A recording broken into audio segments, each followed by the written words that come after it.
মার্কিন president Donald Trump জানিয়েছেন, Ukraine যুদ্ধ অব্যাহত থাকায় তিনি রুশ প্রেসিডেন্ট ভ্লাদিমির পুতিনের উপর খুশি নন এবং রাশিয়ার বিরুদ্ধে অতিরিক্ত নিষেধাজ্ঞা আরোপের কথা ভাবছেন তিনি।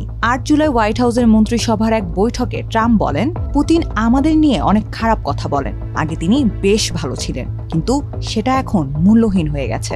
ট্রাম্প আরও বলেন, পুতিন অনেক মানুষকে হত্যা করছেন, তাদের মধ্যে রয়েছেন তার নিজ দেশে সেনারা।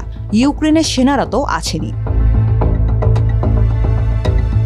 সিনেটে রাশিয়ার উপর নতুন নিষেধাজ্ঞা প্রস্তাবিত বিল নিয়ে প্রশ্ন করা হলে ট্রাম্প জানান, আমি বিষয়টি খুব গুরুত্বের সঙ্গে দেখছি। তবে পুতিনের প্রতি হতাশা সত্ত্বেও তিনি কী ধরনের পদক্ষেপ নেবেন সেই বিষয়ে স্পষ্ট কিছু বলতে চাননি তিনি। সাংবাদিকদের উদ্দেশ্যে ট্রাম্প বলেন, আমি এখনই কিছু বলবো না। আমরা কি একটু অবাক হতে চাই না? এ সময় তিনি আলোচনার মোড় ঘুরিয়ে ইরানের পারমাণবিক স্থাপনায় মার্কিন হামলার পরিকল্পনার প্রসঙ্গে চলে যান। ট্রাম্পের এই মন্তব্যের কিছু সময় আগে ফরাসি প্রেসিডেন্ট ইমানুয়েল ম্যাক্রো ব্রিটিশ পার্লামেন্টে দেওয়া এক ভাষণে বলেন, ইউরোপ কখনোই ইউক্রেনকে একা ফেলে দেবে না। যুক্তরাজ্য ও ফ্রান্স এই দলে আছে। এই যুদ্ধ থামাতে এবং টেকসই শান্তি প্রতিষ্ঠায় আমরা শেষ পর্যন্ত লড়াই চালিয়ে যাব।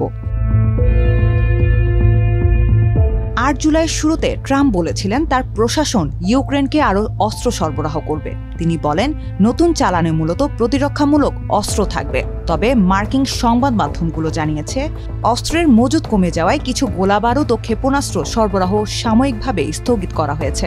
পেন্টাগনের পক্ষ থেকে জানানো হয়েছে তারা মার্কিন অস্ত্রের সক্ষমতা পুনর্মূল্যায়ন করছে।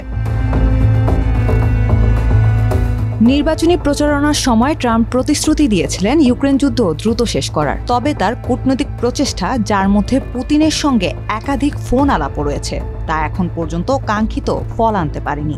এদিকে রাশিয়া সাম্প্রতিক সপ্তাহগুলোতে ইউক্রেনের শহরগুলোতে দূরপাল্লার ক্ষেপণাস্ত্র হামলা বাড়িয়েছে এবং কিছু এলাকায় ধীরে ধীরে অগ্রসর হচ্ছে। গত ৭ জুলাই তারা জানিয়েছে ইউক্রেনের দিনিপ্রো পেত্রোভস্ক অঞ্চলের দাচনে গ্রামটি তারা দখল করেছে।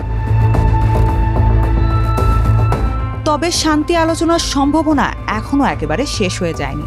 ক্রেমলিনের মুখপাত্র দিমিত্রি পেসকোভ জানিয়েছেন, আমরা ইউক্রেনের কাছ থেকে আলোচনার সম্ভাব্য তারিখের প্রস্তাবের অপেক্ষায় আছি। তারিখ নির্ধারণ হলেই আমরা আনুষ্ঠানিক ঘোষণা দেব।